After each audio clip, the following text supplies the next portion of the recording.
అందరికీ నమస్కారం. స్త్రీలు ఏ పనులు చేస్తే ఐశ్వర్యం కలుగుతుందో ఈ వీడియోలో మనం తెలుసుకుందాం. ఇక్కడ స్త్రీలకు ఐశ్వర్యం కలగడం అంటే భర్తకు కూడా ఐశ్వర్యం కలిగినట్టే. ఆ కుటుంబ సభ్యులందరికీ కూడా ఐశ్వర్యం ప్రాప్తించినట్లే. మహిళలు కొన్ని పనులు చేయడం ద్వారా లక్ష్మీదేవి ఆ ఇంట్లో కొలువుతీరి ఉంటుంది. ఈ విషయము అష్టాదశ పురాణాల్లో ఈ కథ మీకు కనిపిస్తూ ఉంటుంది. ఒకసారి దేవేంద్రుని భార్య అయిన శశీదేవి, యమధర్మరాజు భార్య అయినటువంటి శ్యామలాదేవి, వశిష్ఠుని భార్య అయిన అరుంధతీదేవి, అగస్త్యుని భార్య అయిన లోపాముద్రాదేవి, ఇంకొంతమంది పతివ్రతలందరూ కూడా కలిసి కైలాసానికి వెళ్ళి కైలాసంలో పార్వతీ పరమేశ్వరులు కూర్చొని ఉంటే వాళ్లకు ప్రదక్షిణలు చేసి భక్తి విశ్వాసాలతో నమస్కారం చేసి శశిదేవి, అరుంధతీదేవి వీళ్ళందరూ కూడా పార్వతీ అమ్మవారిని ఈ ప్రశ్న అడిగారు. ఏమని అంటే, అమ్మా, నీవు గౌరీదేవి, స్త్రీలకు ఆరోగ్యము, ఐశ్వర్యము, సౌభాగ్యము ఇచ్చేటటువంటి సర్వమంగళ స్వరూపిణివి. అమ్మ, స్త్రీలు ఏ ఏ పనులు చేస్తే వాళ్లకు ఆయుస్సు, ఆరోగ్యము, ఐశ్వర్యము కలుగుతుందో నీవు మాకు చెప్పవలసిందిగా కోరుచున్నాము అని అడిగినప్పుడు పరమేశ్వరుని భార్య అయినటువంటి ఆ జగన్మాత ఈ పతివ్రతలందరికీ కూడా ఈ విషయాన్ని చెప్పిందన్నమాట. ఏమని అంటే, ఓ పతివ్రతలారా, గృహిణులు ఇళ్లల్లో కొన్ని పనులు చేయడం ద్వారా వాళ్లకు ఐశ్వర్యము, ఆరోగ్యము, సౌభాగ్యము కలుగుతుంది.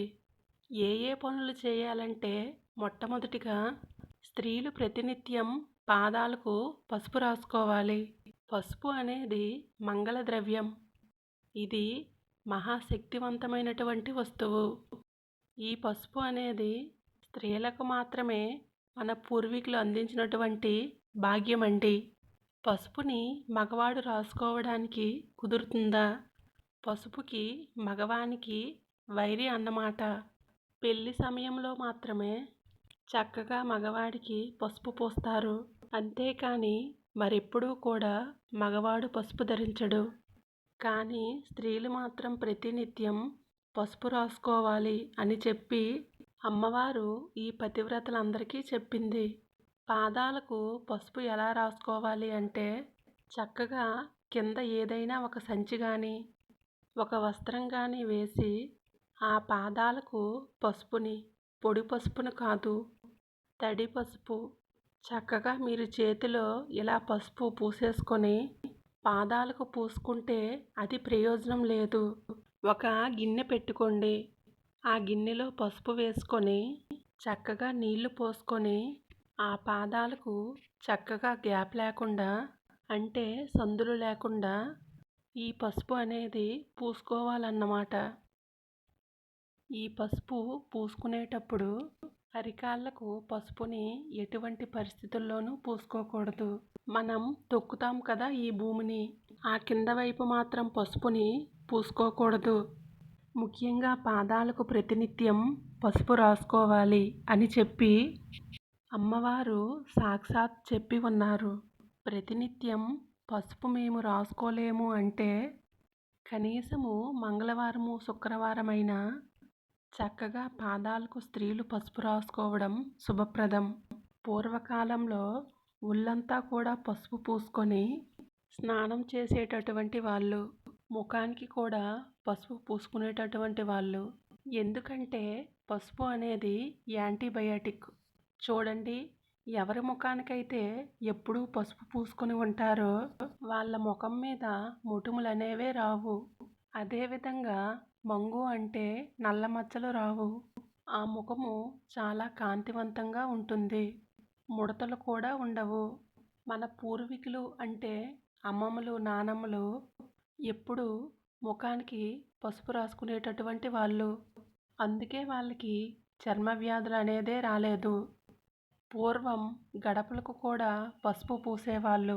ఎందుకంటే వైరస్ ఇంటి లోపలికి రాకుండా ఉండాలని. అందుకే చిత్రాన్నంలో లేదా పులిహోరలో పసుపు వేస్తూ ఉంటారు. ఎందుకంటే కడుపులో ఉన్నటువంటి ఏమైనా క్రిమికీటకాలు ఉంటే అవన్నీ కూడా చనిపోవాలని. కాబట్టి పసుపు మహాశక్తివంతమైన వస్తువు. కాబట్టి స్త్రీలు తప్పకుండా పసుపు అనేది రాసుకోవాలి. ఇక రెండో వస్తువు, చేతులకు గోరింటాకు తప్పకుండా పెట్టుకోవాలి. మన ఇళ్ళ దగ్గర ఉంటుంది కదా గోరింట చెట్టు, లేదా ఎక్కడైనా దగ్గరలో ఉంటే ఆ గోరింటాకులను కూడా కోసుకొని వచ్చి చక్కగా వాటిని నూరి చేతులకు ఆ గోరింటాకు అనేది పెట్టుకోవాలన్నమాట. అమ్మవారికి గోరింటాకు అంటే చాలా ప్రీతికరం. లలితా పరమేశ్వరి ఎప్పుడూ కూడా పాదాలకు గోరింటాకు ధరించినట్లు ఉంటుంది. కాబట్టి గోరింటాకు పెట్టుకోవడం కూడా చాలా శుభప్రదం. ఇక ఆ తరువాత కాటుక. కాటుక అంటే కూడా గౌరీదేవికి చాలా ప్రీతికరమండి. సుమంగళి స్త్రీలు ఎప్పుడూ కూడా కళ్ళుకు కాటుక ధరించడం శుభప్రదం. కాటుక ధరించి పూజ చేసినట్లయితే పూజా ఫలితం రెట్టింపు కలుగుతుందని అమ్మవారే సాక్షాత్తు చెప్పి ఉన్నారు. ఎవరైతే స్త్రీలు కాటుక ధరించి ఉంటారో అటువంటి స్త్రీలకు నరదృష్టి, నరఘోష పొరపాటును కూడా తగలదు. భర్తకు ఆయుస్సు కూడా పెరుగుతుంది అని సాక్షాత్తు అమ్మవారే పతివ్రతలకు చెప్పి ఉన్నారు. కళ్ళకు తప్పకుండా కాటుక ఉండాలి. ఆ తరువాత పెళ్ళైనటువంటి ప్రతి మహిళ కూడా ప్రతినిత్యం పాపిట్లో గంగా సింధూరంని ధరించాలి, లేదా కుంకుమైనా చక్కగా పెట్టుకోవాలి. పాపిట్లో స్త్రీలు ప్రతినిత్యం కూడా కుంకుమ ధరించాలి. ఇక్కడ నుదుట్లో పెట్టుకునేటటువంటి కుంకుమ అది పుట్టింటి వారు ఇచ్చినటువంటి కుంకుమ. పాపిట్లో పెట్టుకునేటటువంటి కుంకుమ అది భర్త పెట్టినటువంటి కుంకుమ. పెళ్లి కాని స్త్రీలు పాపిట్లో కుంకుమను ధరించకూడదు. పెళ్ళైన స్త్రీలు తప్పకుండా పాపిట్లో కుంకుమను ధరించినట్లయితే వాళ్ళు పవిత్రులు అని చెప్పారు పెద్దలు. ఎందుకంటే స్త్రీలు ప్రతినిత్యం తలస్నానం చేయరు కదా. వారానికి ఒక్కసారి మాత్రమే చేస్తారు, లేదా 2 సార్లు చేస్తారు. వాళ్ళు పాపిట్లో కుంకుమ పెట్టుకుంటే ప్రతినిత్యం తలస్నానం చేసినటువంటి ఫలితం వస్తుందని సాక్షాత్ అమ్మవారే ఈ పతివ్రతలకు చెప్పి ఉన్నారు. ఇక ఆ తరువాత నల్లగాజులు స్త్రీలు తప్పకుండా చేతులకు ధరించాలి. కనీసం 4 గాజులైనా చేతికి నల్ల గాజులు ఉండాలి, లేదా 2 గాజులైనా ఉండాలి. చాలామంది ఒక్కొక్క గాజు వేసుకుంటూ ఉంటారు. పొరపాటును కూడా అలా వేసుకోకూడదు. ఎప్పుడూ కూడా సరి సంఖ్యలో గాజులు ఉండాలి. పచ్చని గాజులు వేసుకోవడం చాలా శుభప్రదం కదా. మీరేమో నల్లని గాజులు వేసుకోవడం శుభప్రదం అంటున్నారు అని అంటే మీరు కావాలంటే ఎవరైనా దగ్గర ఉన్నటువంటి తెలిసిన పండితులను అడగండి. నల్ల గాజులు చాలా శ్రేష్టమైనవి. నల్లని మట్టి గాజులు వేసుకోవడం ద్వారా భర్తకు ఆయుస్సు పెరుగుతుందని సాక్షాత్ అమ్మవారే పతివ్రతలతో చెప్పి ఉన్నారు. కొంతమంది బంగారు గాజులు వేసుకుంటూ ఉంటారు కదా. ఆ బంగారు గాజులు వేసుకున్న వాటి మధ్యలో తప్పకుండా 2 నల్ల గాజులు తొడుక్కోవాలి. కొంతమంది వెండి గాజులు వేసుకుంటారు. భర్త ఉన్నటువంటి స్త్రీలు పొరపాటును కూడా వెండి గాజులు వేసుకోకూడదు.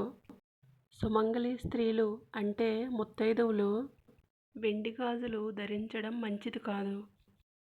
పూర్వ సుమంగళి స్త్రీలు మాత్రమే వెండి గాజులు ధరించాలి అని మనకు పెద్దలు ప్రాచీన గ్రంథాల్లో ఎప్పుడో చెప్పి ఉన్నారు. భర్త ఉన్నవాళ్ళు వెండి గాజులు వేసుకోకూడదు. గుర్తు పెట్టుకోండి. నల్లని మట్టి గాజులు లేదా శక్తి ఉన్నవాళ్ళు బంగారు గాజులు తొడుక్కోవడం చాలా శుభప్రదం. అదేవిధంగా నల్లపూసలు మాంగళ్యాన్ని నల్లపూసలతో వేసుకున్నా పర్వాలేదు. లేదా గోల్డ్ చైన్లో వేసుకున్నా కూడా నల్లపూసలు అందులో తప్పకుండా ఉండాలి. స్త్రీలకు ఎవరైనా వాయినం ఇస్తే పసుపు కుంకుమలు ఇస్తే తప్పకుండా వాళ్ళు మొదట మాంగళ్యానికి పెట్టి పసుపు కుంకుమ కళ్ళకు అద్దుకొని లోపల వేసుకొని తరువాత వాళ్ళు పెట్టుకోవాలి. ఎందుకంటే మాంగళ్యంలో సర్వమంగళాదేవి ఉంటుంది. ఎప్పుడూ కూడా స్త్రీలను అమ్మవారు రక్షిస్తూ ఉంటుంది దీర్ఘ సుమంగళిగా ఉండాలని. కొంతమంది ఈ మాంగళ్యాన్ని స్నానం చేసేటప్పుడు తీసివేయడం, అదేవిధంగా వాకింగ్కి వెళ్ళేటప్పుడు తీసివేయడం చేస్తారు. పొరపాటును కూడా అలా చేయకూడదు. మాంగళ్యము ఎప్పుడంటే అప్పుడు తీయకూడదు.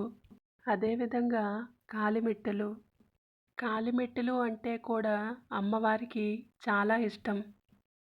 స్త్రీలు తప్పకుండా ఈ కాలిమెట్టెలు అనేవి ధరించి తీరాలి అని గుర్తుపెట్టుకోండి.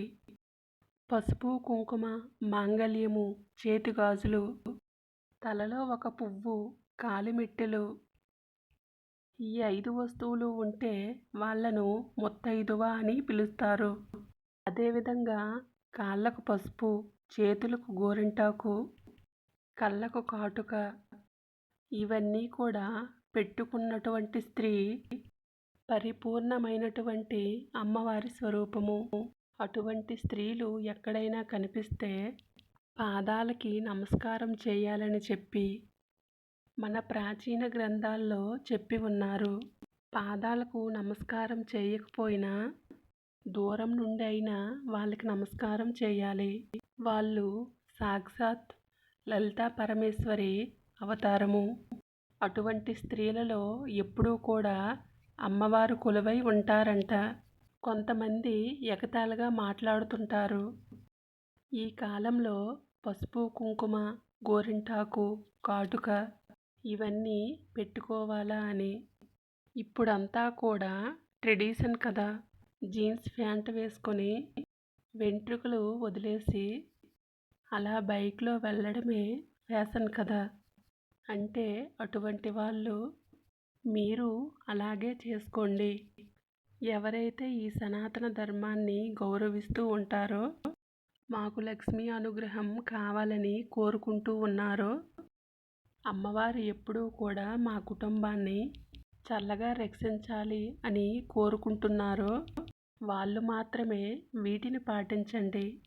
అదేవిధంగా సుమంగళి స్త్రీలు ప్రతినిత్యము కూడా చక్కగా ఇల్లు శుభ్రం చేసుకొని పొద్దున్నే చెత్త ఊడ్చుకొని ఇంటి ముందర తప్పకుండా ముగ్గు పెట్టాలి. ముగ్గు లేనటువంటి ఇల్లు అది శ్మశానంతో సమానము అని నేను చెప్పలేదు, పెద్దలు చెప్పి ఉన్నారు. ప్రతినిత్యము చక్కగా ముగ్గు పెట్టాలి. అదేవిధంగా ఇంట్లో మంగళగౌరీదేవిని పూజ చేసుకోవాలి. అంటే లక్ష్మీదేవి విగ్రహం ఉన్నా పర్వాలేదు, అమ్మవారి విగ్రహం ఉన్నా పర్వాలేదు. ఇలా చేస్తే మీ భర్తకు ఎటువంటి మృత్యు దోషాలు ఉండవు.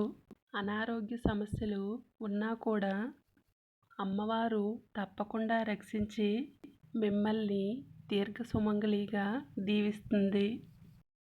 అదేవిధంగా సాయంకాలం వేళలో ఈ పిచ్చి పిచ్చి సీరియల్స్ చూడకుండా భక్తి టీవీ పెడితే చక్కగా విష్ణు సహస్రనామ స్తోత్రం, లలితా సహస్రనామ స్తోత్రం వంటివి పెట్టుకోండి. అప్పుడు ఇల్లంతా కూడా ఒక దేవాలయం లాంటి అనుభూతి కలుగుతుంది. చక్కగా ఇంట్లో సాయంకాలం ఇంట్లో ధూపం వేయడం, సాంబ్రాణి వేయడం, అదేవిధంగా ఇంట్లో మంచి మాటలు మాట్లాడటం, భార్యాభర్తలు గొడవ పడకుండా ఉండటం ఇవన్నీ కూడా అమ్మవారికి ఇష్టమైనటువంటి పనులు. ఇలా చేస్తే ఆ ఇంట్లో తప్పకుండా అమ్మవారు కొలువు తీరి ఉంటుంది. కాబట్టి ఇటువంటి పనులు చేయడం ద్వారా స్త్రీలకు ఆరోగ్యము, ఐశ్వర్యము, లక్ష్మి అనుగ్రహంతో పాటు గౌరీదేవి అనుగ్రహం కూడా కలుగుతుందని మనకు ప్రాచీన గ్రంథాల్లో పెద్దలు చెప్పి ఉన్నారు. కాబట్టి చూశారు కదండి, ఇటువంటి నియమాలను పాటించడం ద్వారా మన కుటుంబం అనేది 10 కాలాల పాటు చల్లగా ఉంటుంది. ఈ వీడియో నచ్చినట్లయితే ఒక లైక్ చేయండి, షేర్ చేయండి, కామెంట్ చేయండి, మన ఛానల్ని సబ్స్క్రైబ్ చేసుకోండి. Thank you for watching.